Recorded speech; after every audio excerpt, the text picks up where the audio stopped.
I should have known the night would break me when I saw the way Sandra smiled.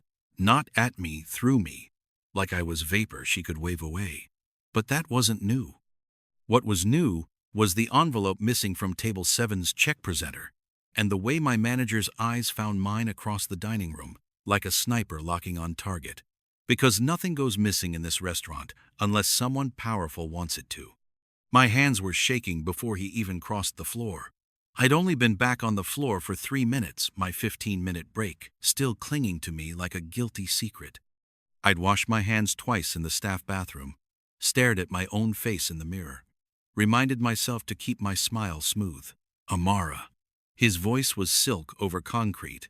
We need to talk about the Patterson reservation. The Patterson reservation. Table 7. The older white couple who'd barely looked at me all evening except to snap their fingers when they wanted refills. I'd served them perfectly timed every course, anticipated every need, smiled through their condescension like it was part of the uniform. Yes, sir? My voice came out steady. Small miracle. They say their anniversary card is missing. Had $200 cash inside.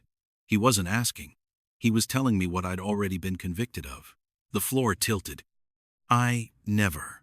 The words died in my throat because Sandra was watching now, along with Marcus from the bar, and the new hostess, whose name I couldn't remember through the rushing in my ears. All of them waiting to see how the black girl would defend herself. Don't react. Don't cry. Don't give them a reason. I cleared their table exactly as they left it, I said, forcing each word to land clean. Check presenter, credit card slip, napkins. There was no envelope. They're very sure. There was. His arms crossed. Judgment rendered. My mind rewound frantically, the way Mrs. Patterson had clutched her purse when I approached. How Mr. Patterson had placed his hand over the check presenter when I reached for it the first time, making me wait, making me feel like a threat before I'd even done anything.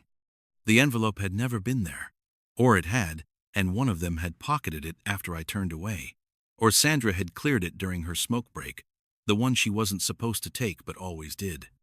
But none of that mattered, because I was the one standing here, heart hammering against my ribs, watching my manager's face harden into something that looked like pity but felt like a trap. I'm going to need to check your apron, he said quietly. The dining room went silent. Not actually, the classical music still played, silverware still clinked against porcelain. The couple at table 12 still laughed over their wine, but in my head, everything stopped. He wanted to search me, here, in front of everyone. My apron held my notepad, 3 pens, a wine key, chapstick, and the last shred of my dignity. No envelope, no $200, no evidence of the crime I hadn't committed. But I knew what this was. This was the moment where I could comply and be humiliated, or refuse and be fired. This was the choice that wasn't a choice. The trap that had been set the moment someone decided I looked like the kind of person who needed watching. Don't react. Don't cry. Don't give them a reason. I reached for my apron strings with hands I couldn't feel anymore, my face burning with shame I didn't earn. And I thought, this is how it happens. This is how they make you disappear. The apron came off in my trembling hands, and my manager didn't even have the decency to step somewhere private. He wanted the audience. Needed it. Empty your pockets, too. The words landed like stones in my chest. Around us, the restaurant had gone theater quiet. That specific silence where people pretend not to watch while recording every detail for later gossip. Sandra stood by the server station, arms crossed, mouth pressed into a line that might have been sympathy if her eyes weren't so satisfied. I turned my apron inside out, notepad, pens, wine key, chapstick. The contents scattered across the hostess stand like evidence at a crime scene. Satisfied? My voice barely shook. Small miracle number 2. Check your pockets. I did. Empty. Of course they were empty. But then Marcus appeared from the back office, holding his tablet at a careful angle. Hey boss, timestamps are weird on table 7's checkout. Shows Amara clocked in at the terminal after the Pattersons left, but she definitely rang them up before her break. My manager's jaw tightened. System glitch. Right. But Marcus glanced at me, then away. The almost apology in his eyes told me everything. He'd noticed. He knew. But he wouldn't push. No one would. That's when I saw it, the real shape of the trap. The altered digital trail. The convenient confusion. The way Sandra had volunteered to help check the table right after the Pattersons complained. This wasn't about $200. This was about making room. New management wanted new staff. And the easiest person to erase was the one nobody would fight for. I was the sacrifice. Clean, quiet, efficient. "We're going to need to call the police," my manager said, pulling out his phone. "Let them sort this out properly." Police. The word detonated in my skull. Not just fired, arrested. Not just unemployed criminal record. Not just starting over, blacklisted from every restaurant in the city because mud sticks and rumors spread and nobody checks if the black girl was actually guilty. My knees locked to keep from swaying. "I understand," I heard myself say. Calm, steady, already defeated. "But I didn't take anything." "Then you won't mind waiting for the officers." The room spun at normal speed, but my thoughts moved like syrup. I calculated. Lawyer I couldn't afford, bail I didn't have, family I'd have to call from holding, shame that would follow me for years. All because someone needed a scapegoat, and I happened to be convenient. Don't react. Don't cry. Don't let them see you break. But I was breaking. Quietly. Internally. The kind of shattering that doesn't make sound. That's when I felt it, the weight of eyes different from the others. Not curious. Not pitying. Not gleeful. Assessing. I looked up. He sat alone at table 12, the corner booth where the lighting went soft, and the music seemed quieter. I'd noticed him earlier. Impossible not to. The kind of presence that bends a room's gravity without trying. Tailored black suit, crisp white shirt open at the collar. Dark hair pushed back from a face that gave nothing away. Korean. Young, but not young enough to explain the authority that radiated off him like heat. He'd ordered in perfect English, with a Korean accent that somehow made every word sound deliberate. Whiskey? Neat. Steak? Rare. No substitutions? No questions. I'd served him efficiently, professionally, the way I served everyone. He'd thanked me with a slight nod that felt more like acknowledgement than politeness. Now he watched the whole ugly scene unfold, with eyes so dark they looked black in the dim light. Not staring, observing, the way a strategist watches chess pieces move across a board. Our eyes met. The floor tilted again, but differently this time. Not panic, not fear. Something sharper. He wasn't judging whether I stole the envelope. He was deciding something else entirely, something I couldn't read in the stillness of his expression. Then he looked away, lifting his whiskey glass with long fingers, and the spell broke. A moment later, he slid his phone from his pocket and stood, not in a rush, not dramatic. He walked toward the host stand, leaned in, spoke quietly to the owner, and disappeared down the corridor where the cameras lived. I didn't know if he believed me. Didn't know if he cared. Didn't know if he was just another spectator enjoying the show. But I knew he saw everything. Knew he missed nothing. Knew that whatever happened next, he'd already cataloged it, analyzed it, filed it away in whatever cold calculus governed men like him. My manager's voice dragged me back. "Officers are on their way. Amara, you'll need to wait in the back." Translation. Out of sight, where guests wouldn't have to watch the help get arrested. I nodded, picked up my scattered belongings with numb fingers. Dignity over begging, pride over pleading. As I turned toward the kitchen, I felt those dark eyes on me again, heavy, deliberate, unreadable. Recognition, I'd thought earlier. But recognition of what? The back office smelled like fryer oil and desperation. My manager positioned me in the doorway, visible to the kitchen staff but also to anyone passing through. Maximum humiliation, minimum privacy. "Just to be clear," he said, voice loud enough to carry, "the Pattersons are long-time guests, generous tippers, important connections." Each word was a nail. "So we take their concerns very seriously." Translation. You're disposable. They're not. The kitchen had gone quiet, except for the sizzle of pans and the mechanical hum of ventilation. Carlos paused mid-chop. Jasmine stopped plating. Even the dishwasher turned to watch. The new hostess hovered by the doorway, eyes wide, learning in real time what kind of place this was and what kind of people it protected. I need you to explain exactly what happened at table 7 tonight. My manager crossed his arms. Judge, jury, audience. My throat felt lined with ground glass. I served them dinner, 3 courses, wine pairings, dessert, processed their payment, cleared the table. There was no envelope. They say there was. Then they're mistaken. Or lying. The kitchen sucked in a collective breath. You don't call guests liars. Not if you want to keep working in this industry. Not if you want references. Not if you want a future. My manager's face hardened. That's a serious accusation. So is theft. We stared at each other across 3 feet of linoleum and a lifetime of power imbalance. I watched him decide whether to escalate or wait for the police to do it for him. The restaurant phone rang. Sandra answered, then appeared in the doorway. Boss, the Pattersons want to speak with you. He left without another word. I stood there, hands steady at my sides, face carefully blank, while my coworkers avoided my eyes. This was the moment I'd prepared for my entire life, the inevitable collision between doing everything right and it not mattering. The moment where competence couldn't save me, where professionalism became a joke, where being good at my job just meant I'd fall from higher. Internally, I was already packing, already writing the resume I'd have to explain, already practicing how to tell my mother I'd been fired, possibly arrested, definitely ruined. Dignity over begging.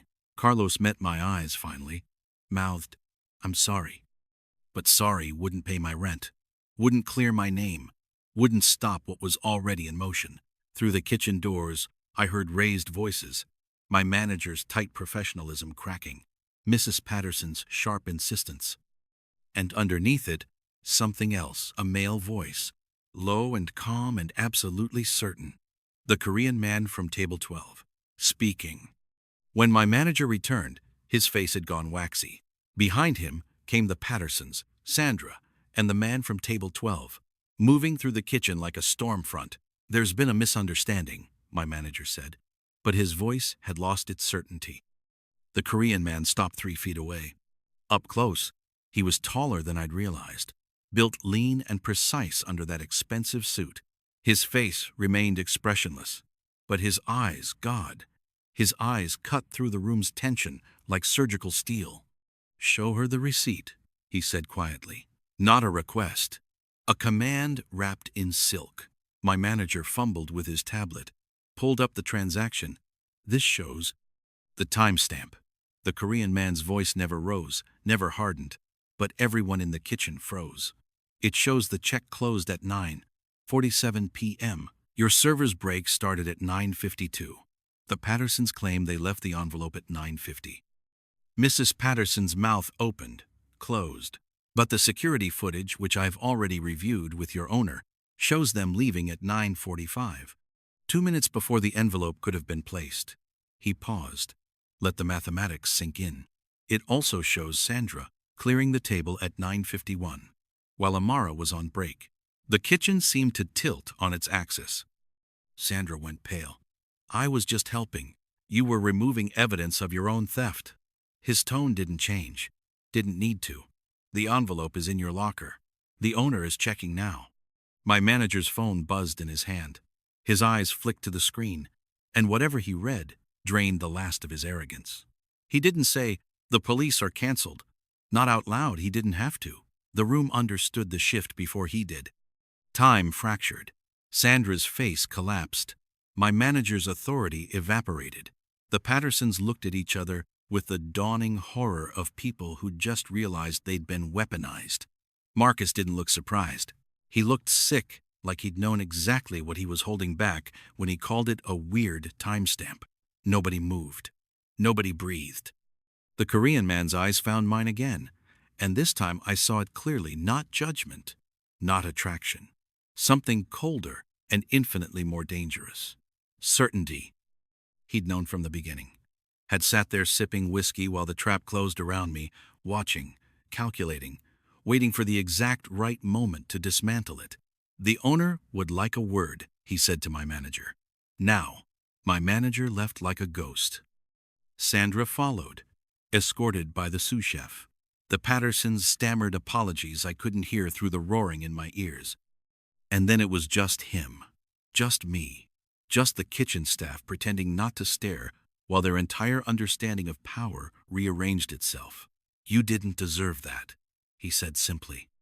3 words, delivered without drama, but they hit like absolution. Thank you, I whispered. Because what else could I say? He nodded once. You don't work for them anymore. I didn't understand at first. Couldn't process through the adrenaline still flooding my system. I what? The owner is a friend. He'll restructure management tonight. The Korean man's voice remained calm, factual. You'll be reassigned. Better pay, better hours. He didn't say how he had that authority. He said it like the decision had already been signed, sealed, and delivered, and the owner would only be catching up. You'll report directly to me for the next quarter. Not a question, not a negotiation. My brain stuttered. Why? Because what happened tonight was structural. Fixing one instance doesn't fix the system. He adjusted his cufflinks, the gesture precise. You're competent, underutilized. That's inefficient. He spoke about injustice, like it was a business problem. About my humiliation, like it was a resource allocation error. Cold, clinical, and somehow more respectful than any sympathy could have been. I don't need charity, I said carefully. This isn't charity. I don't invest in liabilities. His eyes held mine. You maintained composure under pressure, refused to beg, prioritized dignity over immediate relief. Those are expensive qualities. The kitchen had emptied without me noticing. We stood alone among the stainless steel and silence. What do you get out of this? Because men like him didn't hand out rescue missions without expecting returns. Competence in my organization. Loyalty, potentially. Results, certainly. He paused. And the satisfaction of correcting waste. Waste. He'd just reframed my entire nightmare as an efficiency problem and solved it like he was optimizing a spreadsheet. The manager? I asked. Will be reassigned. Not fired, the owner believes in rehabilitation. But not here. Not near you. His tone suggested this had already been decided. Sandra will be terminated. The Pattersons are banned. The room spun again, but this time from whiplash. An hour ago I was being searched. Now I was untouchable. I don't know what to say. Say yes or no. I don't require gratitude, just clarity. I looked at him, really looked, saw the expensive watch, the tailored perfection, the absolute certainty of someone who'd never doubted his right to reshape reality, but also saw the way he'd sat alone all evening, the deliberate isolation of someone who wielded power precisely because he never needed anyone. Protection from him would mean visibility, would mean questions, would mean entering an orbit I didn't understand. But staying meant waiting for the next trap, the next Sandra, the next impossible choice. Yes, I said. He nodded once.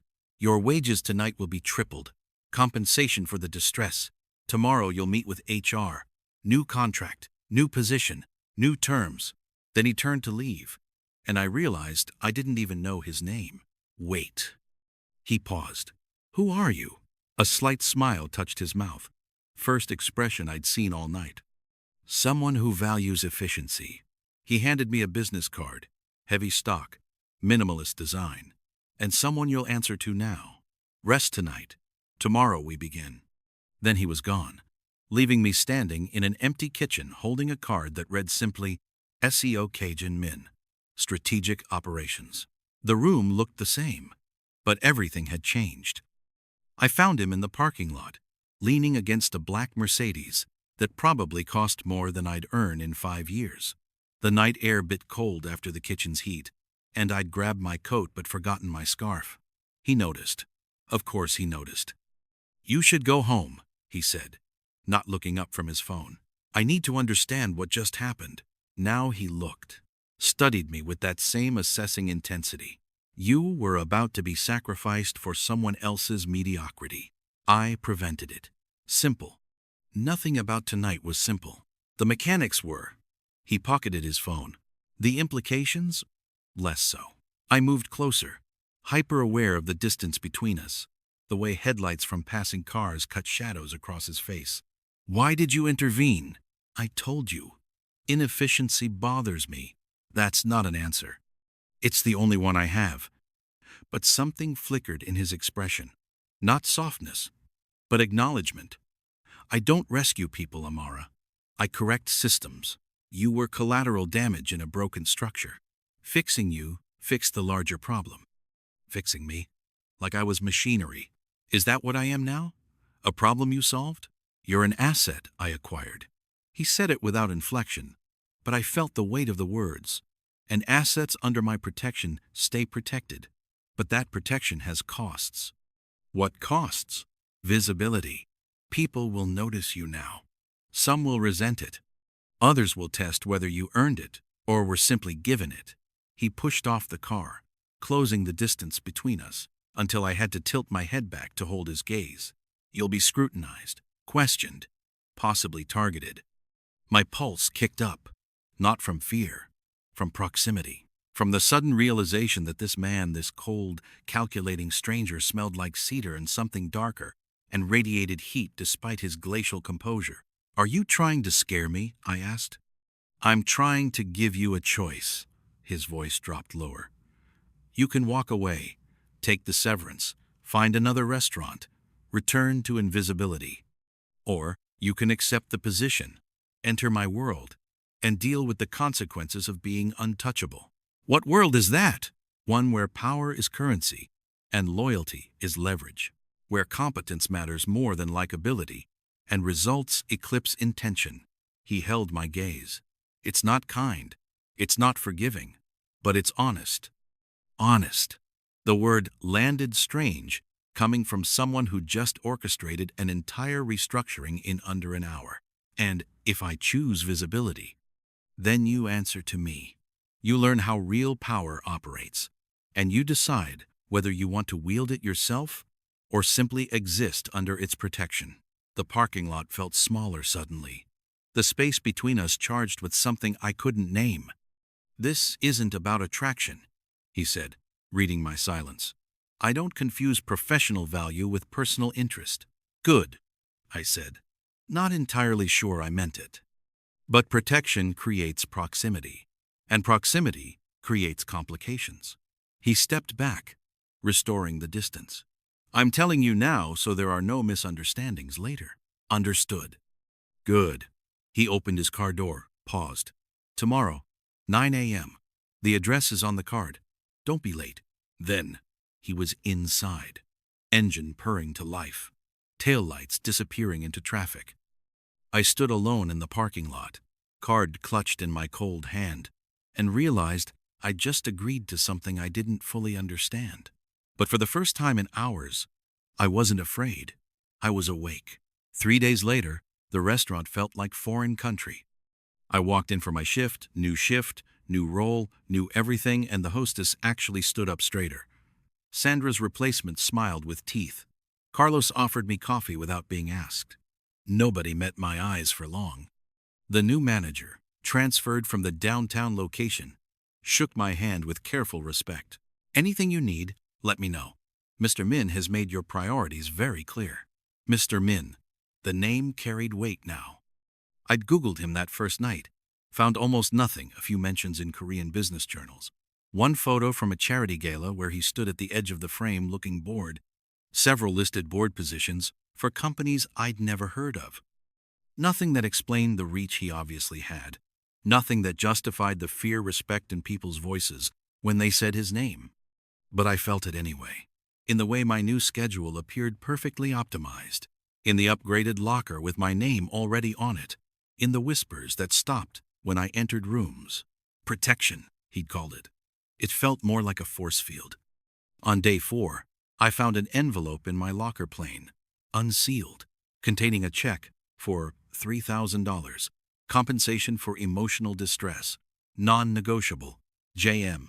I stared at it for 5 full minutes. That night, working the floor, I noticed him at table 12 again. Same booth, same whiskey. But this time, when our eyes met, he didn't look away. "Everything satisfactory?" I asked, purely professional. "Efficient." He gestured to the seat across from him. "Sit." I glanced around.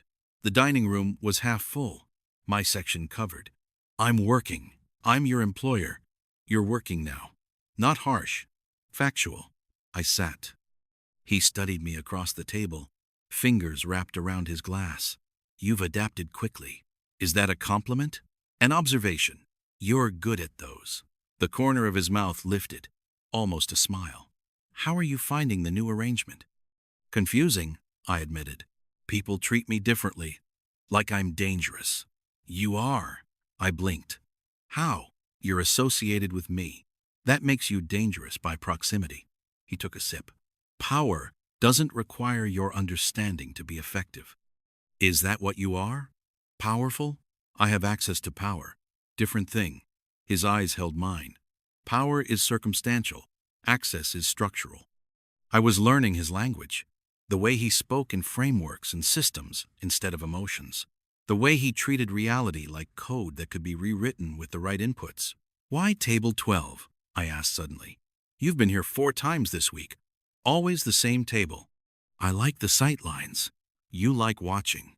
I like understanding." He set down his glass with precise care. "And I wanted to see how you'd handle the transition."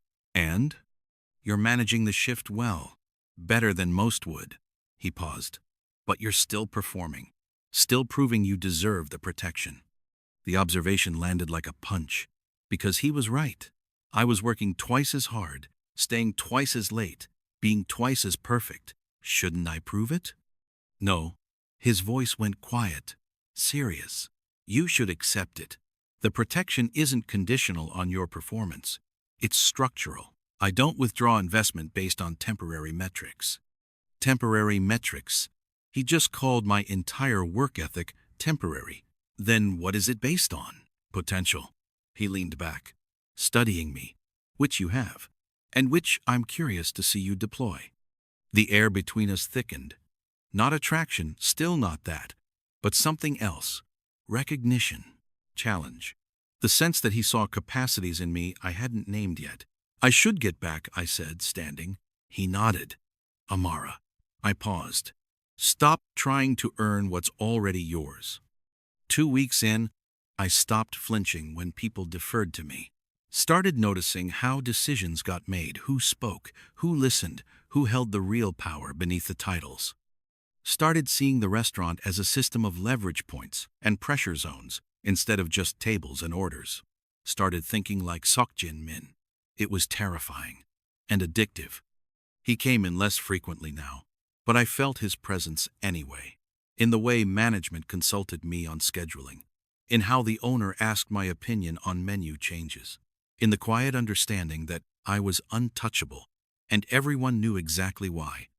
Protection was a shield, but it was also a cage.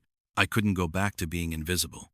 Couldn't return to the girl who kept her head down and hoped competence would be enough. That version of me had been burned away the night Sandra tried to frame me. And what emerged from the ashes was something sharper.